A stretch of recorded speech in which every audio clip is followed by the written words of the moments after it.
शिक्षा ज़िंदगी में केवल तहज़ीब ही नहीं सिखाती, बल्कि हमें बेहतर सोचने और समझने में की सलाहियत भी देती है।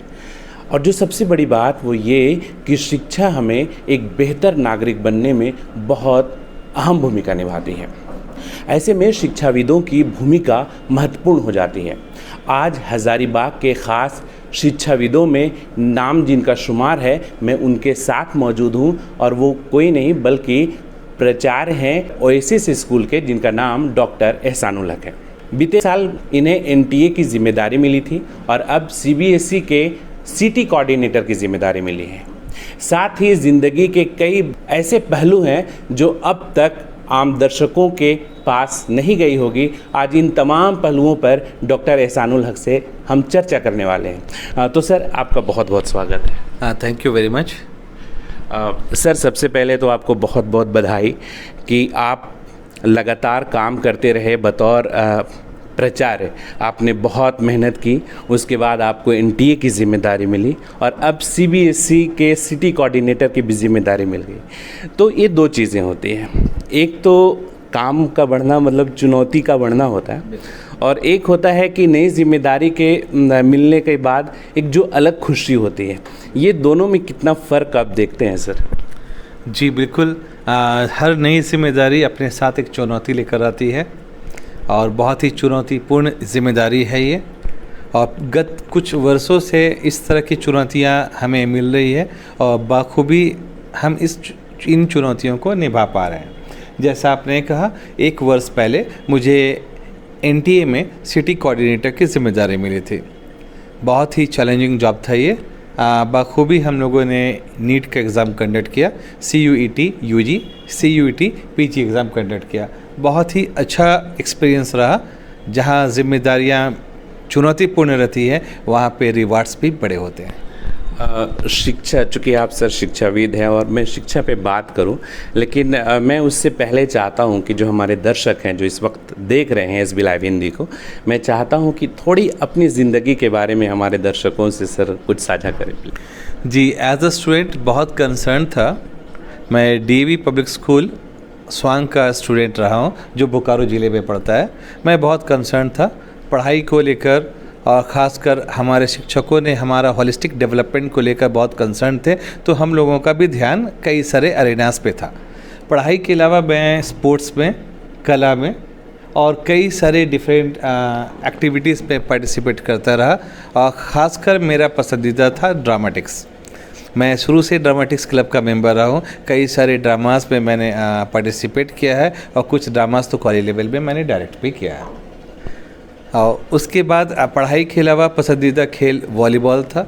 मैं वॉलीबॉल, फुटबॉल खेला करता था, कभी कभी क्रिकेट भी खेल लिया करता था। स्पोर्ट्स से रुचि हमेशा रही है और स्पोर्ट्स से रुचि यहाँ तक है कि आज भी कई सारे क्लबों के और कई सारे स्पोर्ट्स के कॉम्पिटिशन्स के मंचों पे मैं देखा जा सकता हूँ। ये तो सर हुई आपकी पढ़ाई की बात, लेकिन मैं जानना चाहूँगा कि जब आप टीचिंग फील्ड में आए तो सर इसकी शुरुआत आप की कहाँ से हुई और किन किन जगहों पे शायद शुरुआत होगी तो स्ट्रगल का भी दौर होगा, और वो पॉइंट को बहुत सारे जो युवा हैं वो ज़रूर सुनना चाहते हैं सर। PG कंप्लीट करने के बाद दिल्ली में मुखर्जी नगर में अपने कंपटीशन एग्ज़ाम्स का तैयारी कर रहा था। मैं कमीशन माइंडेड शुरू से था, तैयारी कर रहा था। कुछ कमियां ऑब्वियसली मुझ में ही रही होगी कि I couldn't make it to the commission में मैं नहीं कर पाया। अल्टीमेटली बहुत ही हार्डशिप का टाइम था, वो बहुत ही दिक्कत भरा, परेशानी भरा टाइम था। तो उस समय सबसे बड़ा चैलेंज जो था वो चैलेंज टू एग्जिस्टेंस, कि कोई जॉब हो, कहीं पे जाए, कुछ करे। मेरे टीचर्स से रिलेशन हमेशा से बहुत अच्छा रहा। हमारी यूनिवर्सिटी के प्रोफेसर्स ने हमें गाइड किया। उन्होंने कहा, why don't you go in for education. उनको मेरे अंदर एक अच्छा टीचर नज़र आता था और उनके मार्गदर्शन पे मैं चला। मैंने अपना B.Ed कंप्लीट किया और पहला जॉब लैंड किया एज अ TGT। मैं बोकारो में ही एज अ TGT करीब 2 वर्षों तक रहा। उसके बाद दूसरे स्कूल चले गया, तीसरा स्कूल चला गया। अल्टीमेटली उषा माटी यूनिवर्सिटी में मेरा अपॉइंटमेंट हुआ, जहाँ मैं लंबे टाइम तक रहा। उसके बाद वापस स्कूल एजुकेशन मुझे हमेशा अच्छा लगता था, तो उषा मार्टिन एकेडमी से मैंने रिज़ाइन करके वापस इस स्कूल में, ओएसिस स्कूल में as a founder principal in the year 2013 join किया। अच्छा, एक बात जो आपने कही बहुत महत्वपूर्ण है, मार्गदर्शन। क्योंकि प्रतिभाएं तो सभी बच्चे में होती है, और जब वो बड़ा होता है तो कई बार वो खुद समझ नहीं पाता कि मुझे करना क्या है। आपने भी बताया कि एक वक्त ऐसा था कि मैं किसी दूसरे फील्ड में जाना चाहता था, बट हमारे जो गार्जियन थे उन्होंने गाइड किया, मार्गदर्शन दिया, और मैं एजुकेशन फील्ड में आया। और बहुत लोग जो सुन रहे हैं, अभी देख रहे हैं, वो काफ़ी खुश होंगे कि जब एजुकेशन फील्ड में सर आप आए तो कई हज़ारों ऐसे विद्यार्थी हैं जो अलग अलग क्षेत्रों में नई उपलब्धि हासिल किए हैं, और उसमें आपका योगदान बहुत महत्वपूर्ण है।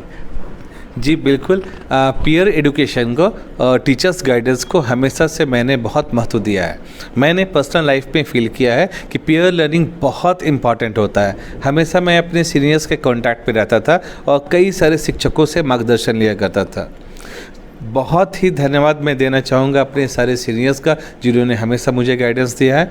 मैं धन्यवाद देना चाहूँगा मेरे स्कूल टीचर्स का, कॉलेज टीचर्स का, यूनिवर्सिटी टीचर्स का, जिन्होंने हमेशा मार्गदर्शन किया है। मैं धन्यवाद देना चाहूँगा अपने माता पिता को और परिवार के सारे सदस्यों को, जिन्होंने हमेशा मुझे मार्गदर्शन दिया है।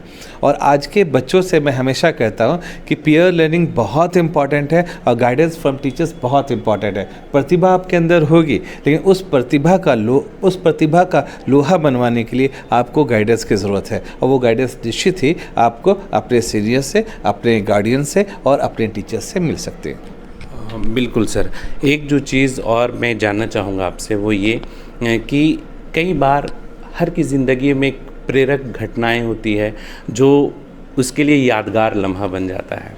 मैं चाहूँगा कि अगर आपके ज़िंदगी की कोई ऐसी प्रेरक घटनाएं हो तो हमारे दर्शकों से साझा करें। जी बिल्कुल, कई सारी घटनाएं ऐसी है जो मैं रिलेट कर सकता हूँ। चलिए शुरुआत करता हूँ अपने स्कूल लाइफ से। मुझे याद है डीवी स्वांग में एक कंपटीशन हो रहा था, वो ड्रामेटिक्स का कंपटीशन था। हम लोग बहुत ही श्योर थे कि ये ड्रामेटिक्स, वो actually inter school dramatics competition था, जिसमें कई सारे डीवी के जोन के स्कूल्स पार्टिसिपेट करते हैं। हम लोग श्योर थे कि हमारी टीम बहुत शानदार है, टीम की एक्टिंग बहुत शानदार है, डायरेक्शन बहुत शानदार था, साउंड सिस्टम वेल मेंटेन था। मतलब वी वर प्रीटी श्योर कि इस कंपटीशन को जीतने वाले हम लोग हैं। तभी क्या हुआ, एक नया स्कूल पार्टिसिपेट जिसने किया था वो सुपर परफॉर्म कर गया और वो टॉप कर गया। हम लोगों को रनर अप का अवार्ड मिला, और उस समय हम लोगों को एहसास हुआ कि हम लोगों ने कहीं ना कहीं उस जो जीतने वाली टीम थी उस टीम से कहीं ना कहीं कुछ कमी की।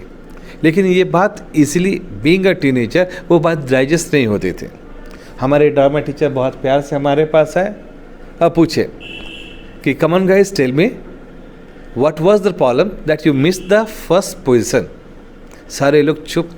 सीरियसली उस समय हमें भी एहसास नहीं था कि हम में क्या कमी है, क्योंकि हम ये मानकर बैठे थे that we are the best. हम अपने आप को परफॉर्मेंस मानते थे, लेकिन ये भूल गए that there are also super performance जो पहली बार पार्टिसिपेट कर रहे हैं और ज़बरदस्त ज़ील के साथ पार्टिसिपेट कर रहे हैं।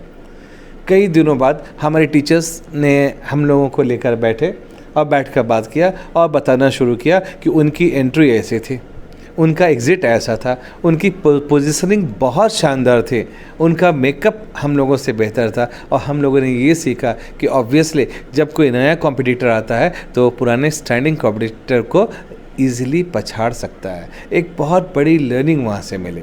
अच्छा, जो मैंने आपके बारे में पढ़ा है वो ये कि आप हमेशा टॉपर और सेकंड टॉपर की लिस्ट में हमेशा रहे हैं, लेकिन जब आप टीचिंग फील्ड में आए और बतौर प्राचार्य आपने पदभार को ग्रहण किया तो आपको कई तरह के बच्चों से आप मुखातिब हुए। उसमें टॉपर्स भी होंगे और बैक बेंचर्स भी होंगे। तो ख़ास करके कई बार क्या होता है कि जो बैक बेंचर्स होते हैं, ये थोड़े बच्चे जो होते हैं वो पढ़ने में थोड़े कमज़ोर होते हैं, तो कई बार वो हतोत्साहित हो जाते हैं। तो अब चूँकि आप उनके भी बारे में सोचते होंगे, तो अब एक्सपीरियंस जो है वो जो आपको हुआ है उस एतबार से टॉपर्स के लिए तो नहीं, लेकिन ऐसे बच्चे जो थोड़े हतोत्साहित हो जाते हैं उसके लिए क्या कहेंगे? बिल्कुल, हमेशा तो मैं टॉपर नहीं रहा, लेकिन कई सारे मौक़ों पे टॉप 5 लिस्ट में, टॉप 10 लिस्ट में मेरा नाम अक्सर आया करता था। और आज मैं मानता हूँ कि टॉपर होना या टॉपर्स की लिस्ट पे होना कोई बड़ी बात नहीं होती। आपका मार्क्स स्टेटमेंट आपकी तैयारी बता सकता है, लेकिन आपकी क्वालिटी नहीं बता सकता। मुझे याद है आज भी मेरे क्लास में जिस लड़के का रोल नंबर 39 था, वो लड़का पूरे क्लास के 40 बच्चों से काफ़ी आगे है। वो पंजाब नेशनल बैंक का जोनल मैनेजर है। वो पढ़ाई में जस्ट पास किया करता था। उस लड़के को एक अच्छी अपॉर्चुनिटी मिली कि राइट फ्रॉम स्टैंडर्ड 10th उसके बड़े भाई उसे पढ़ाना शुरू कर दिए, उसे गाइड करना शुरू कर दिए। उस लड़के को एक अच्छा मौका मिला, एक अच्छा गाइडेंस मिला। आज वो हम सभी से बहुत बेहतर है। सिमिलरली बात करते हैं कि आज अक्सर स्कूल्स पे टॉपर्स की, बैक बेंचर्स की बात करते हैं। हमारा मानना है if there are 40 students in a class, हर एक स्टूडेंट उस टीचर की जिम्मेदारी है जो क्लास में अटेंड कर रहे हैं। उस टीचर की जिम्मेदारी है हर एक 40 बच्चे पे। अगर एक बच्चा भी फेल करता है तो उस टीचर की जिम्मेदारी, और कलेक्टिवली स्कूल प्रिंसिपल की जिम्मेदारी। टीचर्स और स्कूल प्रिंसिपल्स की जिम्मेदारी आज के दौर में बहुत बढ़ जाती है। ऑब्वियसली अगर हमारे यहाँ 20 बच्चे सुपर परफॉर्म कर रहे हैं और अगर 5 बच्चे बुरा कर रहे हैं तो वो जिम्मेदारी भी हमारी होनी चाहिए। और देखिए, एक बात तो हकीकत में है, कुछ बच्चे पढ़ाई में बहुत अच्छे होंगे तो कुछ बच्चे पढ़ाई में कमज़ोर होंगे, और यकीन मानिए जो कमज़ोर होंगे वही कल चलकर APJ अब्दुल कलाम बनेंगे, वही मैडम क्यूरी बनेंगे, वही बड़े बड़े साइंटिस्ट बनेंगे, वही आमिर खान बनेंगे, वही अक्षय कुमार बनेंगे, वही उस्ताद बिस्मिल्लाह खान बनेंगे। तो सिमिलरली हम बात करते हैं कि जो बैक बेंचर्स, जिन्हें हम सो कॉल्ड बैक बेंचर्स कहते हैं, जिन्हें सो कॉल्ड मीडियोकर्स कहते हैं, कल उन बच्चों की अगर प्रतिभा को हम पहचान लें तो वो देश गढ़ने वाले बन सकते हैं। इस बात को मैं दावे के साथ कहता हूँ कि टॉपर्स अपने लिए बहुत बेहतर कर सकते हैं, लेकिन जो मीडियोकर्स और बैक बेंचर्स होते हैं वो देश गढ़ने वाले बन सकते हैं। तो ज़रूरत ये है, आज के टाइम की आवश्यकता है कि हम बच्चों पे ध्यान दें, हर एक बच्चे पे ध्यान दें। हमारे बीच में से कोई बच्चा, हमारे क्लास में से कोई एक बच्चा जो बहुत ही मीडियोकर बच्चा रहता हो, कल को बहुत बड़ा पेंटर बन सकता है। आवश्यकता है उसकी इस टैलेंट को उभारने की। क्लास पे लास्ट बेंच में बैठा हुआ बच्चा जो डेस्क पे तबला बजा रहा है, वो बहुत बड़ा तबला वादक बन सकता है, जो देश का गौरव बन सकता है। आवश्यकता है कि म्यूज़िक टीचर उस बच्चे की प्रतिभा को पहचाने। अगर सपोज़ कोई बच्चा मैथमेटिक्स के क्लास पे डेस्क पे तबला बजा रहा है तो ये मैथमेटिक्स टीचर की जिम्मेदारी है उस बच्चे को कनेक्ट करे म्यूज़िक टीचर के साथ। जो आज हमारा NEP लागू होने के बाद इन चीज़ों की डायरेक्शंस हमारे पास आ रही है। ऑब्वियसली अगर मैथमेटिक्स टीचर उस टीचर को म्यूज़िक टीचर के साथ रिलेट करते हैं तो कल को वो बच्चा बहुत कुछ कर सकता है। हम सभी जानते हैं कि AR रहमान में अपने आप की एक यूनिक क्वालिटी है। सिमिलरली वो भी कभी एक मीडियोकर स्टूडेंट थे। आज हम जानते हैं कि न्यूटन कभी भी क्लास के टॉपर नहीं थे। आज सारे फिजिक्स टीचर्स न्यूटन की पढ़ाई हुई फिजिक्स पढ़ा रहे हैं। तो ऑब्वियसली हर बच्चे में एक यूनिकनेस है, हर बच्चे में प्रतिभाएं होती है। आवश्यकता है हम टीचर्स उनकी प्रतिभा को पहचानें और उसे सही मार्गदर्शन दें। तो ख़ास करके इस वक्त जो SB लाइव हिंदी देख रहे हैं और युवा देख रहे हैं, तो अगर आप थोड़े कमज़ोर हैं तो आपको बहुत घबराने की ज़रूरत नहीं है। आप लगातार मेहनत करें, सही मार्गदर्शन में मेहनत करें। तो जैसा कि डॉक्टर एहसानुल हक ने कहा कि आप एक देश को गढ़ने वाले बन सकते हैं। इसलिए ज़रूरत है हतोत्साहित नहीं होने की, बल्कि अपनी प्रतिभा को पहचानने की, और अगर आपको कोई बेहतर मार्गदर्शन मिलता है तो वो लेने की, और निश्चित रूप से आप ज़िंदगी में देश के लिए एक बेहतर इंसान आप बन सकते हैं। सर चलिए मैं अब आगे और बात करता हूँ। अच्छा, एक जो चीज़ मैं फ़ील करता हूँ, और आपको भी मैं कई बार ख़ास करके सोशल मीडिया के ज़रिए मैंने देखा है कि कई जगहों पे आपका भ्रमण होता है, चाहे वो देश हो, देश के विभिन्न हिस्सों में और महत्वपूर्ण हिस्सों में आपकी मौजूदगी होती है। साधारण लोगों की ज़िंदगी में भी मैं बात करता हूँ तो एक चीज़ की पता चलता है, एक चीज़ वो कहते हैं कि एक साल में एक बार विज़िट करना चाहिए कोई अच्छी जगह पे।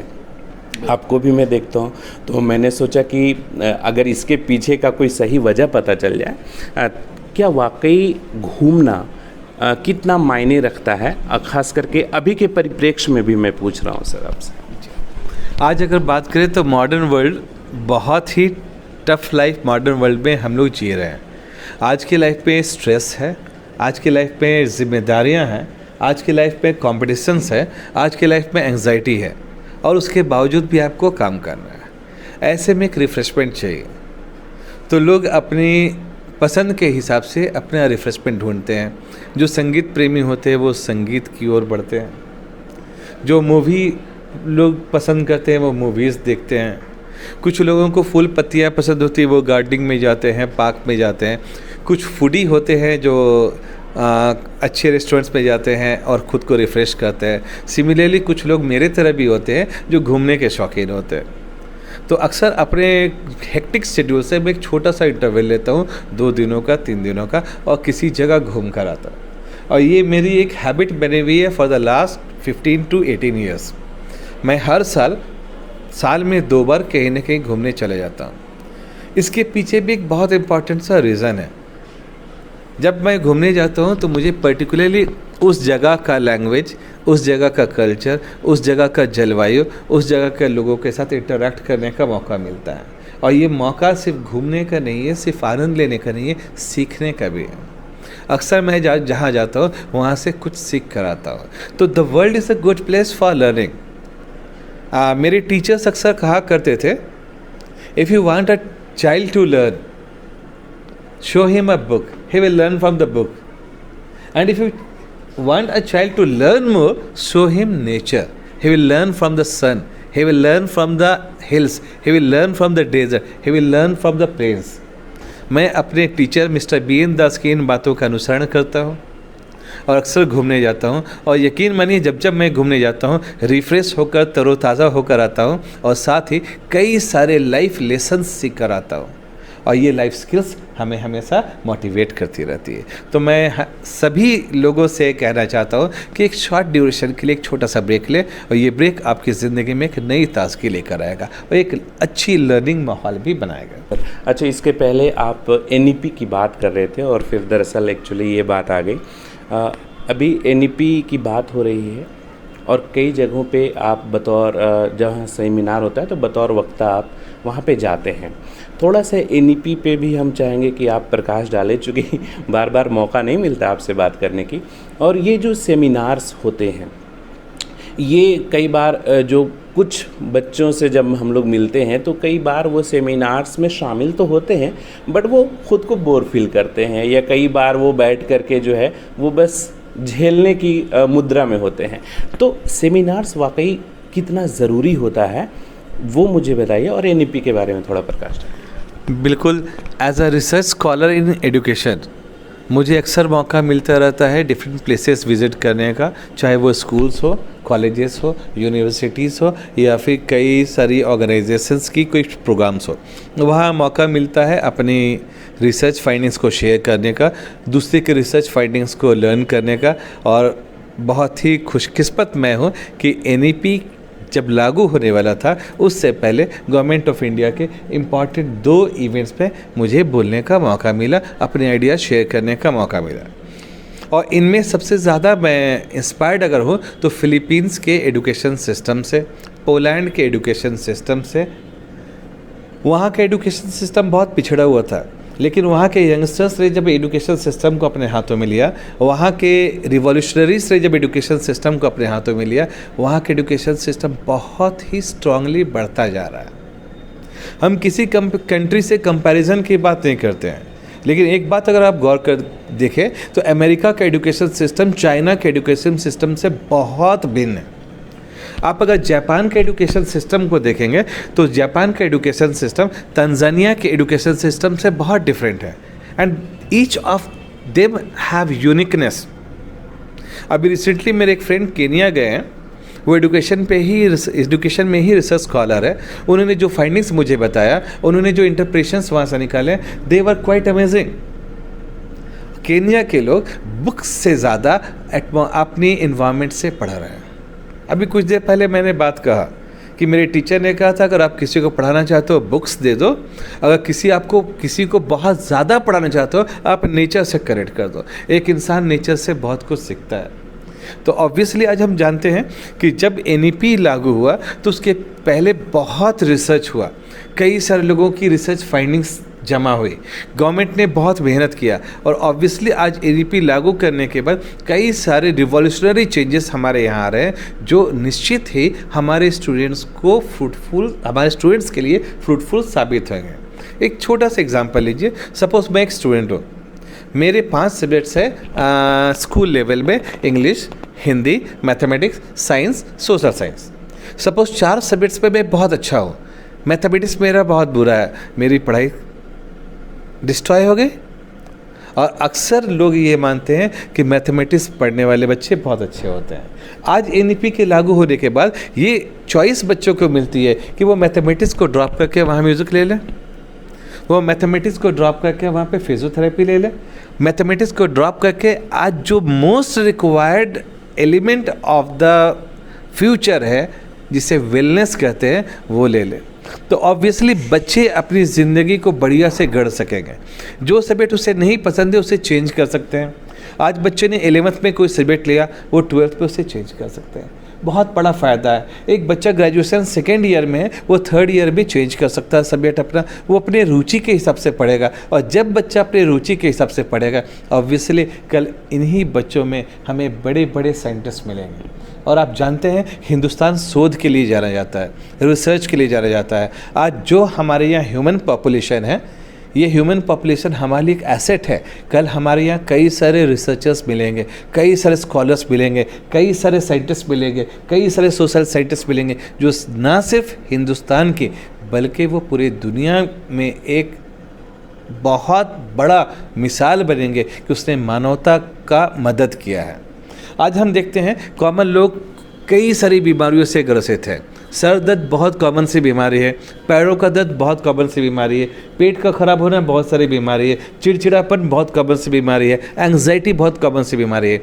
आज वेलनेस पढ़ने वाले लोग, आज एक वेलनेस पढ़ने वाला स्टूडेंट अगर है तो कल 100 लोगों की सेहत का अच्छा ख्याल रख सकता है। तो ऑब्वियसली एनईपी का स्वागत इसी बात से किया जा रहा है कि आज एनईपी कल को देश गढ़ने वाले, दुनिया गढ़ने वाले बच्चे लाकर सामने देगा। अच्छा, एक छोटा सा सर जवाब चाहेंगे एनईपी पे। अगर हम सिलेबस हर जगह एक है तब तो समझ आती है कि एनईपी अगर लागू हो गई है और वो हर जगह पे इस्तेमाल होने लगा है तब तो वो सही है।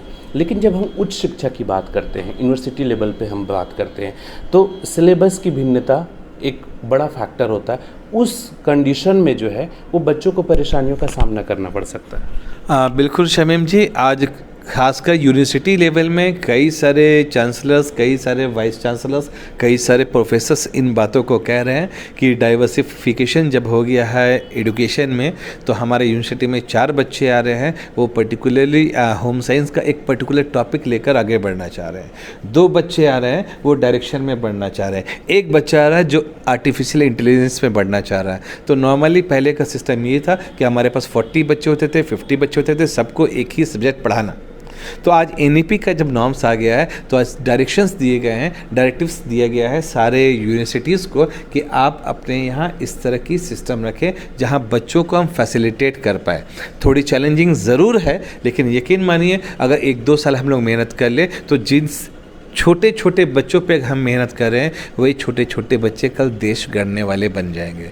यही छोटे छोटे बच्चों पे जहाँ हम अगर ध्यान दे रहे हैं तो कल ऐसे ही बच्चे देश को संवारने वाले और दुनिया को संवारने वाले बन जाएंगे। सर, आपने बात की अमेरिका के एजुकेशन के बारे में, तंजानिया बात की, चाइना की बात की, इन तमाम जगहों पे बात की, लेकिन आपसे सीधे तौर पे मैं ये समझना चाहूँगा कि जो आपके समय में जो शिक्षा का एक प्रचलन था और उसमें एक शिष्टाचार का कद था, नैतिकता का जो कद था, अभी के वर्तमान की शिक्षा जो प्रणाली है, कई बार हम लोगों को ये सुनने को मिलता है कि व्यावसायिकता का दौर चल रहा है। ऐसे में मोरलिटी कहाँ पे है और क्या वाकई आपको भी लगता है कि पहले की नैतिकता के बनिस्बत अभी कम हुई है और इसे बढ़ाने की आवश्यकता है, या आपको लगता है कि अभी का जो एजुकेशन सिस्टम है वो दैट विल डू चलेगा? हाँ, बिल्कुल बहुत सही बात कहा आपने। अगर हम पहले के टाइम में देखते हैं, खासकर जब हम लोग स्टूडेंट्स थे तो हम लोग घर से बाहर खेल रहे हैं, जहाँ शाम का 6 बज गया तो हमें याद है Sharma uncle, Verma uncle, Sinha uncle डांटा करते थे, जाओ बेटा पढ़ने के लिए। अब वो पड़ोसी अंकल की डांट सुनकर हम लोग दुबक कर घर चले जाते थे पढ़ने के लिए। आज का अगर माहौल देखें तो अगर किसी बच्चे के फादर भी अगर डांट रहे, बच्चा चलो पढ़ने का टाइम हो गया, तो बच्चा फादर तक को जवाब देता है। कहीं ना कहीं पड़ोसियों को इस बात का डर है कि बच्चा हमें जवाब ना दे दे तो पड़ोसी इस बात से डरने लगे, बच्चों को बोलने नहीं लगे। कई सारी जगह देखा ये गया है कि गार्डियंस अपने बच्चों के लिए लड़ जाते हैं पड़ोसियों से, मेरे बच्चों को क्यों डांट रहे हैं, हम अपने बच्चों को खिला रहे हैं, हम अपने बच्चों के लिए कर रहे हैं, आप बोलने वाले कौन होते हैं। तो सिर्फ आज हम एडुकेशन की बात नहीं करें, अगर आप सोसाइटी देखिएगा, सोसाइटी कम्प्लीटली चेंज हो गया है। पहले हम अपने माता पिता को वृद्धाश्रम नहीं भेजते थे, अगर आप याद करें तो वृद्धाश्रम नाम की चीज़ हमें मालूम भी नहीं था। कोई बच्चा अपने माता पिता की सेवा नहीं कर रहा है तो समाज के 10 लोग आकर बच्चों को डांटते थे। आज हालत ये है कि हमें पता भी नहीं चलता है कि हमारे माता पिता घर में हैं या नहीं है, बच्चे उनकी कदर कर रहे हैं या नहीं कर रहे हैं। आप एक माहौल को याद करिए, एक टाइम था जब होली आती थी तो हर घर से हमारे यहाँ व्यंजन आते थे, हमारे घर से उनके यहाँ व्यंजन जाता था। ईद आती थी तो हमारे घर से दूसरे घरों में सेवइयाँ जाती थी, और हम लोग दूसरे के घरों में जाकर सेवइयाँ खाते थे। आप यकीन मानिए इन सब चीज़ों में आज कमी कहीं ना कहीं आ रही है। आज का दौर बड़ा ही पॉजिटिव दौर होता गया है, आज का दौर बड़ा कॉम्पैक्ट दौर होता गया है। आज हम लोग अपने आप में सिमटते जा रहे हैं, आज हम सामाजिक कम हो रहे हैं, और सामाजिक जहाँ हम कम हो रहे हैं तो ये सारी प्रॉब्लम्स आ रही हैं। कुछ लोग नोटिस करते हैं कि कुछ स्कूलों में व्यवसायीकरण हो रहा है। हम नोटिस इस बात का करें कि हमारे इन्वायरमेंट में ये चेंजेस आ रहे हैं, और ये सच हम सभी को मानना ही पड़ेगा। आप पड़ोसी के बच्चे को एक बार डांट कर देखो उसके पेरेंट्स आपसे लड़ने चले आएंगे, हो सकता है आप पे मुकदमा कर दे। हमें अच्छे से याद है कि मेरे पेरेंट्स से ज़्यादा मेरे मोहल्ले के अंकल आंटी ने मेरी पिटाई की है, आज उनका ही आशीर्वाद है कि हम अच्छा कर रहे हैं। सिमिलरली हमें याद है बचपन में अपने घर में हमने कम खाया है। मेरे घर के सामने एक उपाध्याय सर रहते थे जो संस्कृत के टीचर हैं, सुबह ब्रश किया दौड़ गए उनके घर प्रसाद खाने के लिए। तो अपने घर से ज़्यादा हम गर्व से कहते हैं उपाध्याय सर के घर में खाया है। इस तरह का समाज आज हमारा कहने की हमारा सामाजिक जो जुड़ाव था उसमें पतन होता जा रहा है, और कहीं ना कहीं कुछ कमियां हैं। सिमिलरली कुछ स्कूलों में भी कुछ कमियां हैं, हम में भी कुछ कमियां हैं। एक टाइम था बच्चों को मोरल एडुकेशन दिया जाता था, जहां बच्चों को सिखाई जाती थी कि किस तरह बड़ों से बात करनी है, किस तरह दूसरों का आदर करना है, किस तरह सीनियर्स का रिस्पेक्ट करना है, किस तरह माता पिता की सेवा करना है। आज हम उसको लेसन्स के मोड में पढ़ा रहे हैं, क्वेश्चन आंसर्स के मोड में पढ़ा रहे हैं। आज बच्चे रट तो ले रहे हैं, मगअप तो कर ले रहे हैं, मार्क्स तो ले आ रहे हैं, टॉपर तो बन जा रहे हैं, लेकिन माता पिता का पैर छूकर आशीर्वाद लेना भूल जा रहे हैं। तो सर कमी कहाँ है, बदलाव किस तरह का बदलाव की ज़रूरत आप महसूस करते हैं? इंडिविजुअल बदलाव की ज़रूरत है। हम अपने घरों में अपने परिवार से शुरुआत करें, हम अपने परिवार के लोगों को मोरल एडुकेशन दें, हम स्कूल में क्लासेस में मोरल एडुकेशन दें, हम समाज में मोरल एडुकेशन दें। हम ये मानकर चले कि हमारा घर सिर्फ हमारा नहीं है, विश्व हमारा घर है। आज फादर्स डे मदर्स डे में लोग चिपकाते हैं अपने फादर या मदर के साथ फ़ोटो फेसबुक पे, लाइक्स और कमेंट्स आता है। ज़रा उनके घरों में जाकर उनके माँ बाप के आंसू देख लीजिए, पता चलता है कि कितना ख्याल उनका रखते हैं। आज लोग भाई बहनों को मदर्स डे सिस्टर्स डे में विश करते हैं। एक बार पता तो कर लीजिए भाई बहनों के साथ कितना देर बैठकर बातें करते हैं, क्या उनके साथ बैठकर खाते भी हैं। आज लोग बच्चों से कहते हैं बच्चे हम तुम्हें बहुत प्यार करते हैं, कभी पता कर लीजिए कितने पेरेंट्स बच्चों को 2 घंटा सिर्फ दिन भर में टाइम देते हैं। हमें याद है हमारे पेरेंट्स 5-5 घंटा लेके हमें बैठते थे, उसके बाद दादा दादी नाना नानी अंकल आंटी बैठते थे। कई बार पड़ोस के अंकल पड़ोस के आंटी ने बिठा का घंटों पढ़ाया हमें।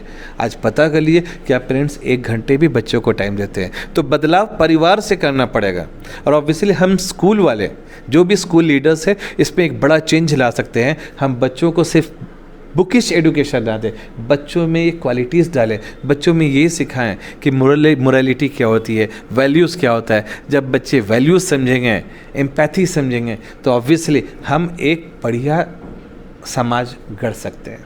आपने सब 2 बातें कही बहुत महत्वपूर्ण, कि व्यक्तिगत तौर पे हमें बदलाव लाने की आवश्यकता है, और ख़ास करके स्कूल में जो हम लोग बुकिश एक तरीके से बना रहे हैं उसमें भी परिवर्तन की आप ज़रूरत बताए कि महसूस होती है और करनी चाहिए।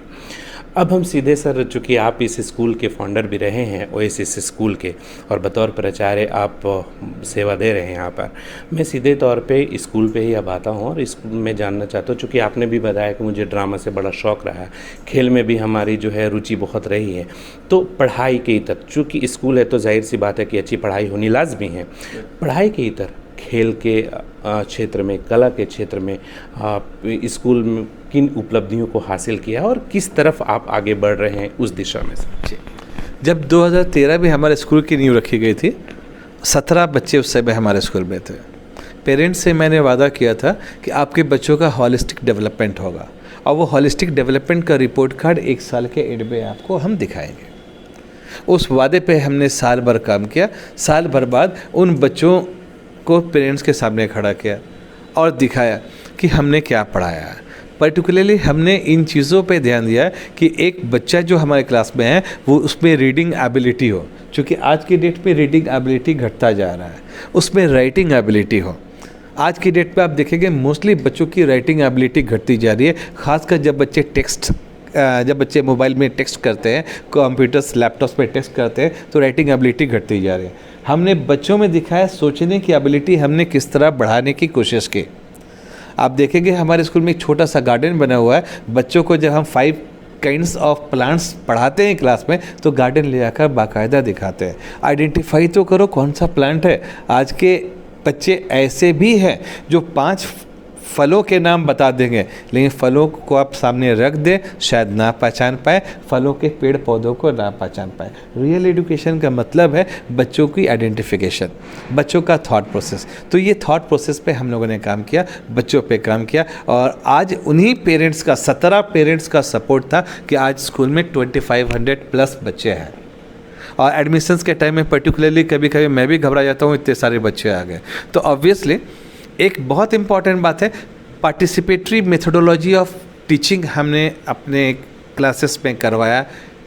हमने इंक्लूसिव एजुकेशन पे फोकस किया, हमने ऑलराउंड डेवलपमेंट पे फोकस किया। ये ध्यान रखा कि हर बच्चे को एक्टिविटी में शामिल होना है। अगर आपको स्पोर्ट्स पसंद है आप स्पोर्ट्स में आ जाओ, स्पोर्ट्स नहीं पसंद है आप सिंगिंग में आ जाओ, सिंगिंग नहीं पसंद है आप ड्रामेटिक्स क्लब में आ जाओ, ड्रामेटिक्स क्लब नहीं पसंद है आप रीडिंग क्लब में आ जाओ, रीडिंग क्लब नहीं पसंद है आप नेचर क्लब में आ जाओ, इन्वायरमेंट क्लब में आ जाओ, और कई सारे हेल्प ग्रुप्स हम लोगों ने बनाए, उसमें आ जाओ। Every child has to be a member of certain group. इन बातों पे हमने ध्यान दिया और बच्चों की रुचि के हिसाब से बच्चों को जोड़ना शुरू किया। मैं बहुत ही थैंक्स देना चाहूँगा अपने स्कूल के मैनेजमेंट का, हमारे ऑनरेबल चेयरमैन साहब मिस्टर शब्बीर अहमद, हमारे ऑनरेबल ट्रेजरर साहब मिस्टर तनवीर अहमद।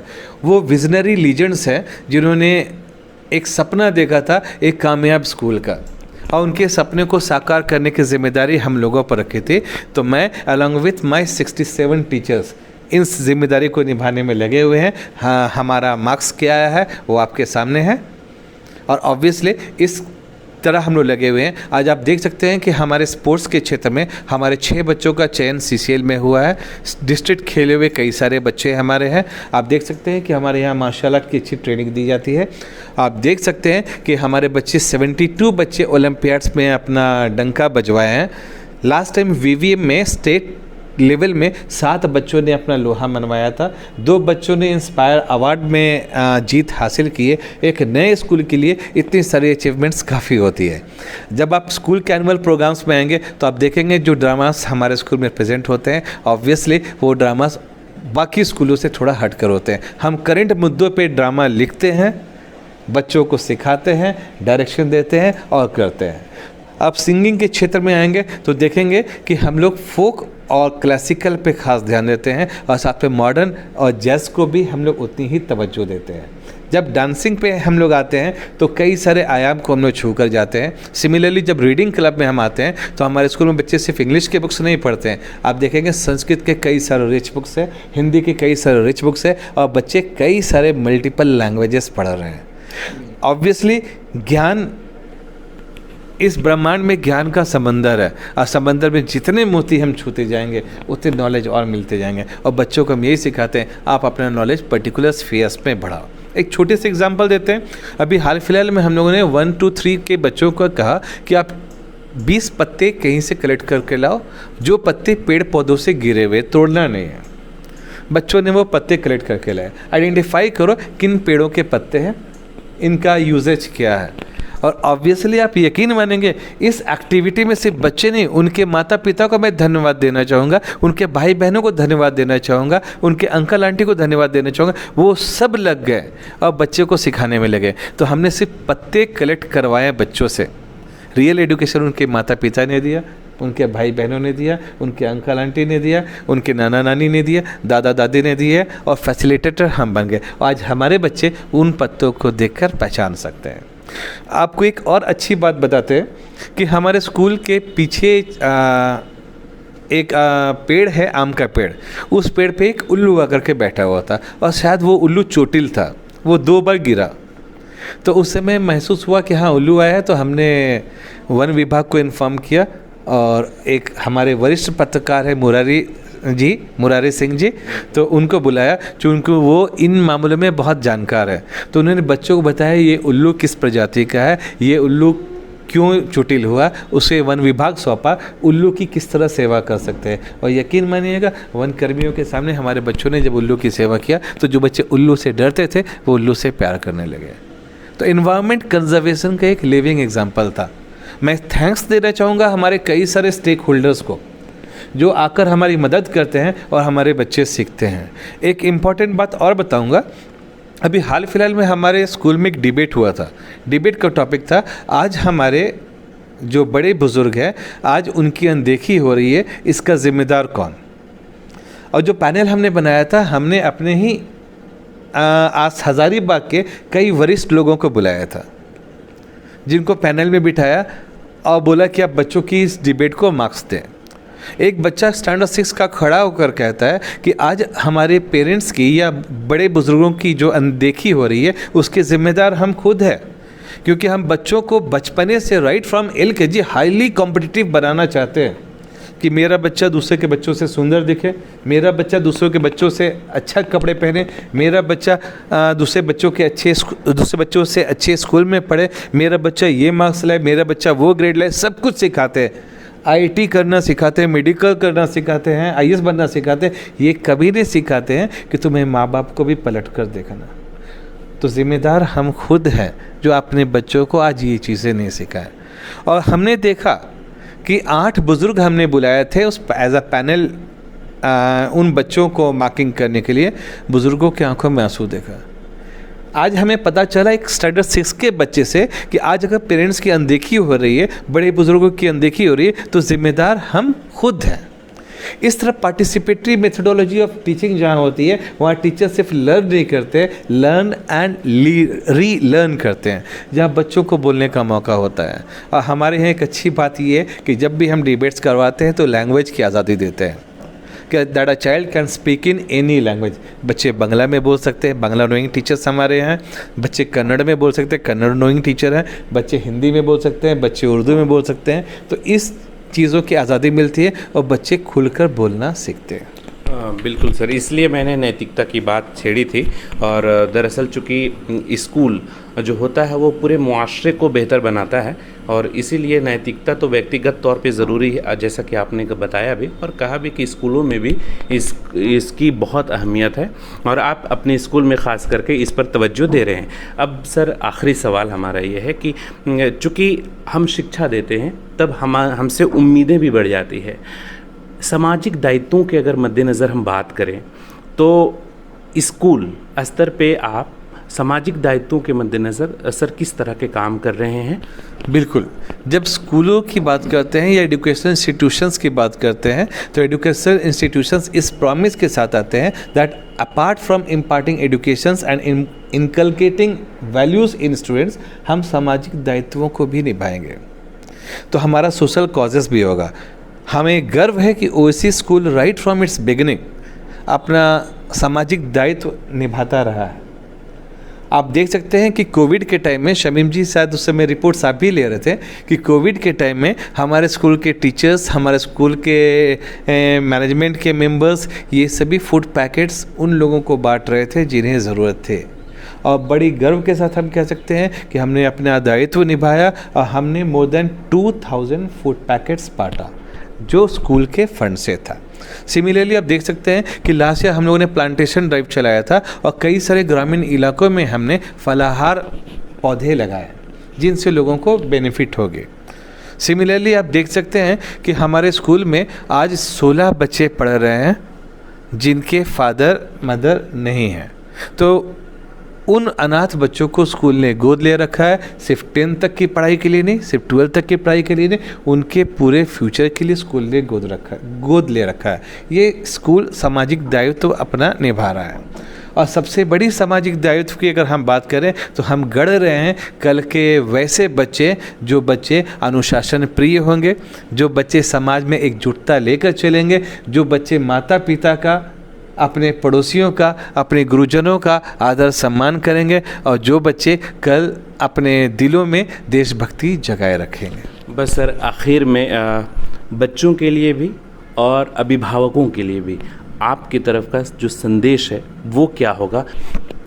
आज के दौर में बहुत ज़रूरी है कि हम इंडिविजुअल लेवल में, अपने पर्सनल लेवल में ये शपथ ले लें कि हम खुद में नैतिकता का अलग जगाएंगे और साथ ही साथ अपने परिवार के सारे सदस्यों को ये सिखाएंगे कि हम अपने वैल्यूज़ को पहचानें और हम दूसरे ह्यूमन बींग्स को, दूसरे इंसानों को हम देखकर हम वही वैल्यू हम देखकर वही एक्सपेक्टेशन रखें जो खुद के साथ रखते हैं।